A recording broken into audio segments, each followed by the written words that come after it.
ನಮಸ್ತೆ. ಇವತ್ತಿನ ಸೆಷನಲ್ಲಿ ನಾವು ಸೆಂಟೆನ್ಸ್ ಫಾರ್ಮೇಷನ್ ಹಾಗೇನೆ ಪೇರ್ ಆಫ್ ವರ್ಡ್ಸ್ನ ಬಗ್ಗೆ ತಿಳ್ಕೊಳ್ಳೋಣ.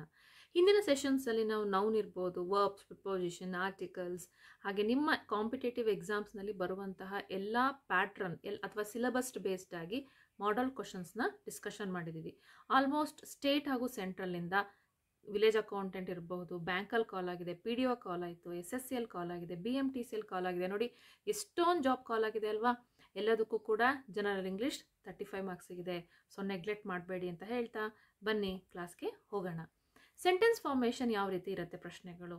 ಸೊ ಏನು ಮಾಡ್ತಾರೆ, ಒಂದು ಸೆಂಟೆನ್ಸ್ನ ಬಿಡಿ ಬಿಡಿ ಭಾಗದಲ್ಲಿ ಕೊಟ್ಟಿರ್ತಾರೆ. ಇದನ್ನು ನೀವು ಏನು ಮಾಡಬೇಕು ಅಂದರೆ ಆರ್ಡರ್ ವೈಸಲ್ಲಿ ಜೋಡಿಸ್ಕೊಂಡು ಹೋಗಬೇಕು. I immediately, salary, my, want. Observe ಮಾಡಿ, 2 ನಂಬರ್ 4ಇಂದ ಸ್ಟಾರ್ಟ್ ಆಗಿದೆ ಅಂತಂದರೆ ಮೈ ಸ್ಯಾಲರಿ ಐ ಸೆಂಟೆನ್ಸ್ ತಪ್ಪಾಗುತ್ತಲ್ವಾ. ಸೊ ಇದು ಆಗೋದಿಲ್ಲ. ಬನ್ನಿ ಬಿ ಚೆಕ್ ಮಾಡೋಣ.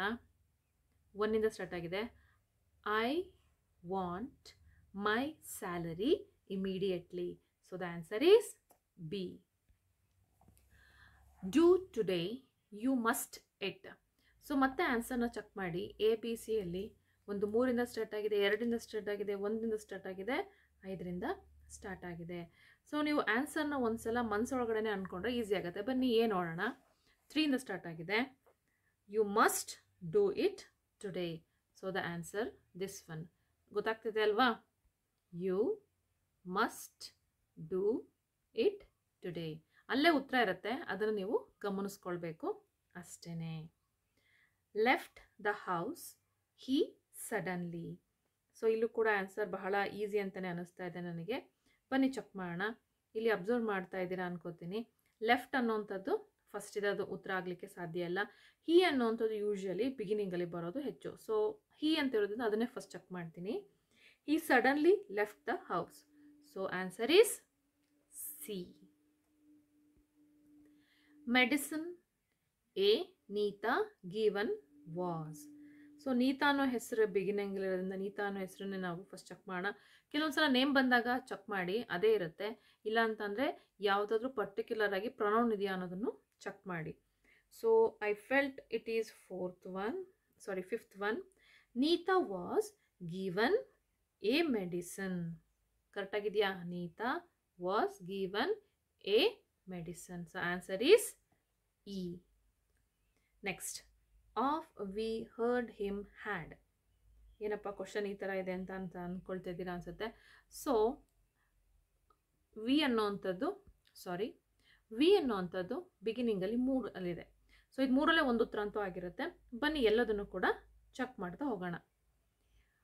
ಓಕೆ, ವಿ ಹ್ಯಾಡ್, ಎಲ್ಲದರಲ್ಲೂ ಕೂಡ ವಿ ಹ್ಯಾಡ್ ಇದೆ ಅಲ್ವಾ ಬಿಗಿನಿಂಗಲ್ಲಿ. ನೆಕ್ಸ್ಟ್ ಇದೆ ನೋಡಿ, ವಿ ಹ್ಯಾಡ್ ಹರ್ಡ್, 2ರಲ್ಲಿ ಹರ್ಡ್ ಇದೆ ಅಲ್ವಾ.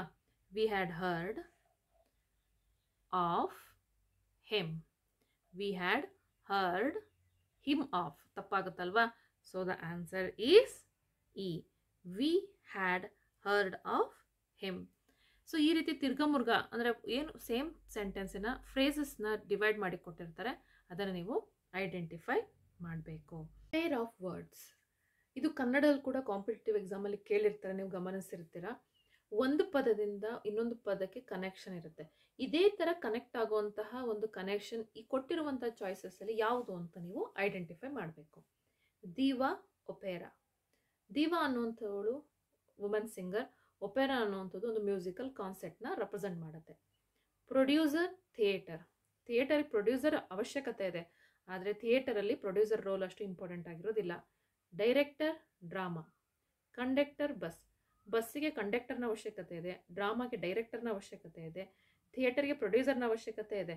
ಆದರೆ ಇಲ್ಲಿ ಯಾವುದು ಕೂಡ ಏನೋ ಇಲ್ಲಿ ಕೊಟ್ಟಿರುವಂತಹ ರಿಲೇಷನ್ಶಿಪ್ಗೆ ಕನೆಕ್ಟ್ ಆಗೋದಿಲ್ಲ. ಲಾಸ್ಟ್ ಒನ್ ನೋಡಿ ಏನಿದೆ ಅಂತ. ಥೆಸಾಪಿಯನ್, ಪ್ಲೇ. ಥೆಸಾಪಿಯನ್ ಅನ್ನುವಂಥವ್ರು ಆ್ಯಕ್ಟರ್ನ ನೇಮ್, ಪ್ಲೇ ಅನ್ನುವಂಥದ್ದು ಅಗೇನ್ ರೋಲ್. ಸೊ ದೀವಾನೋಳು ಹೇಗೆ ಒಂದು ಮ್ಯೂಸಿಕಲಲ್ಲಿ ರೋಲ್ನ ಪ್ಲೇ ಮಾಡ್ತಿದ್ದಾಳೋ, ಇಲ್ಲಿ ಥೆಸಾಪಿಯನ್ ಪ್ಲೇಯಲ್ಲಿ ರೋಲ್ನ ಪ್ಲೇ ಮಾಡ್ತಿದ್ದಾರೆ. ಹಾಗಾಗಿ answer is D. Select the pair which has the same relationship again. Grain, salt. Shirt, pottery. Wood. Blades, grass. Chip, glass. Grain ಮತ್ತು ಸಾಲ್ಟಿಗೆ ಏನು ಸಂಬಂಧ ಇದೆ? Salt contains of grains. ಏನು ನಾವು ಸಾಲ್ಟ್ ಅಂತೀವಲ್ಲ ಅದು ಗ್ರೈನ್ಸ್ನ ಕಂಟೈನ್ ಇರುತ್ತೆ.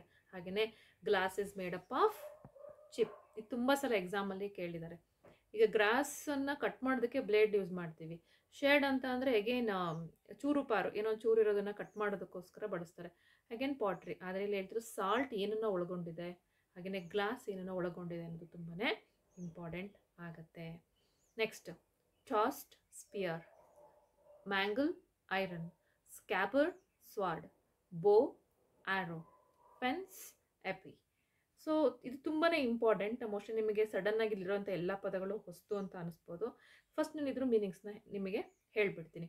What is the meaning of tossed? Tossed ಅನ್ನೋವಂಥದ್ದು ಒಂದು ಏನಂತ ಕರಿಬಹುದು ನಿಮಗೆ, ಆ್ಯಕ್ಷನ್, ಒಂದು ಪರ್ಫಾರ್ಮ್ಡ್ ವಿತ್ ಅ ಸೆಕೆಂಡ್. ಓಕೆನಾ? ಸೊ ಸ್ಪಿಯರ್ ಅನ್ನೋವಂಥದ್ದನ್ನು ಯೂಸ್ ಮಾಡ್ತಾರೆ ಟು ಪುಷ್ ವೈಲೆಂಟಾಗಿ ಇದನ್ನು ಪುಷ್ ಮಾಡೋದಕ್ಕೋಸ್ಕರ ಅಥವಾ ಒಂದು ಚಾಕುವಿಂದ ಚುಚ್ಚೋದಕ್ಕೋಸ್ಕರ ಇದನ್ನು ಬಳಸ್ತಾರೆ. ಹಾಗೆಯೇ ಎಪೆ ಅಂತ ಅಂದರೂ ಕೂಡ ಒಂದು ಶಾರ್ಪ್ ಆಗಿರುವಂತಹ ನೀಡಲ್ನ ರೆಪ್ರೆಸೆಂಟ್ ಮಾಡುತ್ತೆ. ಅದನ್ನು ಫೆನ್ಸಿಂಗ್ ಮಾಡೋದಕ್ಕೆ ಬಳಸ್ತಾರೆ. ಅಂದರೆ ಏನೋ ಒಂದು ಕಟಾವು ಅಥವಾ ಶಾರ್ಟ್ ಅನ್ನೋದಕ್ಕೆ ಬಳಸ್ತಾರೆ. ಸ್ಕ್ರಾಬಲ್ಡ್ ಅಂತ ಅಂದ್ರೂ ಶಾರ್ಪ್ ಆಗಿರುವಂಥ ಒಂದು ಐಟಮ್. ಸ್ವ್ಯಾಡ್ ಅಂತಂದ್ರೂ ಶಾರ್ಪ್ ಆಗಿರುವಂತಹ ಕತ್ತಿ ಅನ್ನೋದನ್ನು ಕೊಡುತ್ತೆ. ಬೋ ಆ್ಯಂಡ್ ಆರೋ ಅಂತಂದರೆ ಬಿಲ್ಲು ಬಾಣ ಅನ್ನೋ ಮೀನನ್ನು ಕೊಡುತ್ತೆ. ಸೊ ಇಲ್ಲಿ ಇದಕ್ಕೆ ಕನೆಕ್ಟ್ ಆಗುವಂಥದ್ದು ಡಿ. ಇಲ್ಲಿರೋಂಥ ಪದಗಳು ನಿಮಗೆ ತುಂಬ ಹೊಸ್ತು ಅಂತ ಅನ್ನಿಸ್ಬೋದು, ಹಾಗೆಯೇ ಕನ್ಫ್ಯೂಷನ್ ಆಗು ಕೂಡ ಇರ್ಬೋದು. ಬಟ್ ಇದು ಎಕ್ಸಾಮಲ್ಲಿ ತುಂಬಾ ಇಂಪಾರ್ಟೆಂಟ್ ಆಗುತ್ತೆ. ಹಾಗಾಗಿ you should know it. Pain sedative. ನಮಗೆ ತುಂಬ ಪೇನ್ ಆಗ್ತಿದೆ ಅಂತಂದಾಗ ನಾವೊಂದು ಡ್ರಗ್ನ ತಗೊಳ್ತೀವಿ. ಸೊ ಇದು ಒಂದರಿಂದ ಒಂದಕ್ಕೆ ಕನೆಕ್ಷನ್ ಇದೆ. ಪೇನ್ ಸೆಡೆಕ್ಟಿವ್. ಸೆಡೆಕ್ಟಿವ್ ಅನ್ನುವಂಥದ್ದು ಒಂದು type of drug, provides relief to pain. ಇದು ಇದಕ್ಕೆ ಪೇನಿಗೆ ರಿಲೀಫ್ನ ಕೊಡುತ್ತೆ. ಸೊ ಅದೇ ಥರ ಬೇರೆ ಯಾವುದಿದೆ ಅನ್ನೋದನ್ನು ನೋಡಬೇಕು. Comfort stimulant, grief consolation, trance narcotic, ache extraction. Comfort stimulant, ತುಂಬ ಕಂಫರ್ಟಾಗಿ ಫೀಲ್ ಮಾಡೋದಕ್ಕೋಸ್ಕರ ಒಬ್ಬರನ್ನು ನಾವು ಸ್ಟಿಮ್ಯುಲೆಂಟ್ ಮಾಡೋ ನೆಸೆಸಿಟಿ ಇಲ್ಲ. ಗ್ರೀಫ್ ಕನ್ಸಾಲೇಷನ್, ಸೊ ನಾವು ತುಂಬ ನೋವಲ್ಲಿದ್ದ. Consolation provides relief to grief. ಯಾವ ರೀತಿ ಸೆಡೆಕ್ಟಿವ್ ಪೇನಿಗೆ ರಿಲೀಫ್ನ ಕೊಡುತ್ತೋ ಹಾಗೆ ನೆರೋಟಿಕ್ ಅನ್ನೋವಂಥದ್ದು ಒಂದು ಟೈಪ್ ಆಫ್ ಡ್ರಗ್, ಅದು ಟೆರೆನ್ಸ್ಗೆ ಕೊಡೋದಿಲ್ಲ ರಿಲೀಫ್. ಹಾಗಾಗಿ ಇಲ್ಲಿ ಆನ್ಸರ್ ಯಾವುದು? ಬಿ. ಓಕೆ. Light blind. ನಮಗೆ ಬೆಳಕಿದ್ರೂ ಕತ್ಲು ಅಂತ ಅನ್ಸುತ್ತಲ್ವಾ? ಕೈಂಡ್ ಆಫ್ ಆಬ್ಸೆನ್ಸ್ ಅಂತ ಅನ್ಬೋದು. Absence of light will make blind ಅಲ್ವಾ? ಅಪೋಸಿಟ್ ಅಂತಲೂ ಕರಿಬೋದು. ಅದೇ ಥರ ಯಾವುದಿದೆ ಅಂತ ನಾವೀಗ ಗಮನಿಸಬೇಕು. ಸ್ಪೀಚ್ ಡಮ್. ಒಬ್ಬ ವ್ಯಕ್ತಿ ಮಾತಾಡ್ತಿದ್ದಾನೆ, ಇನ್ನೊಬ್ಬರಿಗೆ ಮಾತಾಡೋದಕ್ಕೆ ಬರ್ತಾ ಇಲ್ಲ, ಹಾಗಂದಮೇಲೆ ಅಪೋಸಿಟ್ ಆಯ್ತಲ್ವಾ? So the answer is A. Language deaf. ಇದು ಒಂದರಿಂದ ಒಂದಕ್ಕೆ ಕನೆಕ್ಷನ್ನೇ ಇಲ್ಲ. Tongue sound. ಹೌದು, ಸೌಂಡ್ ಮಾಡುತ್ತೆ, ಬಟ್ ಅದಿಲ್ಲ ಅಂದರೆ ಇದು ಆಗೋದಿಲ್ಲ ಅನ್ನೋದು ಆಗೋದಿಲ್ಲ. Voice vibration. ಇದಕ್ಕೂ ಕನೆಕ್ಷನ್ನು ಇಲ್ಲ. ಆದರೆ ಲೈಟ್ ಮತ್ತು ಬ್ಲೈಂಡಿಗೆ ಪ್ರಾಪರ್ ಆಗಿರುವಂಥ ಉತ್ತರ speech and dumb. So the answer is A. I hope ನಿಮಗೆ ಹೇಳ್ಕೊಟ್ಟಂಥ ಪೇರ್ ಆಫ್ ವರ್ಡ್ಸ್ ಹಾಗೆಯೇ ಸೆಂಟೆನ್ಸ್ ಫಾರ್ಮೇಷನ್ ಅರ್ಥ ಆಯಿತು ಅಂತೇಳಿ ಅಂದ್ಕೊಳ್ತೀನಿ. ಇದು ಜಸ್ಟ್ ಸ್ಯಾಂಪಲ್. ನಿಮ್ಗೆ ಯಾವ ರೀತಿ ಎಕ್ಸಾಮಲ್ಲಿ ಇರುತ್ತೆ ಅಂತ ಗೊತ್ತಾಗಲಿ ಅನ್ನೋ ಕಾರಣಕ್ಕೆ ನಾನು ಈ 10ರಿಂದ 11 ಸೆಕ್ಷನಲ್ಲಿ ನಿಮಗೆ ಜಸ್ಟ್ ಸ್ಯಾಂಪಲ್ ಆಗಿ 5ರಿಂದ 10 ಪ್ರಶ್ನೆಗಳನ್ನು ಡಿಸ್ಕಷನ್ ಮಾಡ್ತಾ ಹೋಗ್ತೀನಿ. ನಂತರದಲ್ಲಿ ಇದ್ರ ಬಗ್ಗೆ ಇನ್ನೂ ಡೀಟೇಲ್ ಆಗಿ ಮಿನಿಮಮ್ 100 ಕ್ವಶನ್ಸ್ನ ನಾನು ಡಿಸ್ಕಷನ್ ಮಾಡಬೇಕು ಅಂತ ಅಂದ್ಕೊಂಡಿದ್ದೀನಿ. So for further updates, do subscribe my channel. Thank you so much.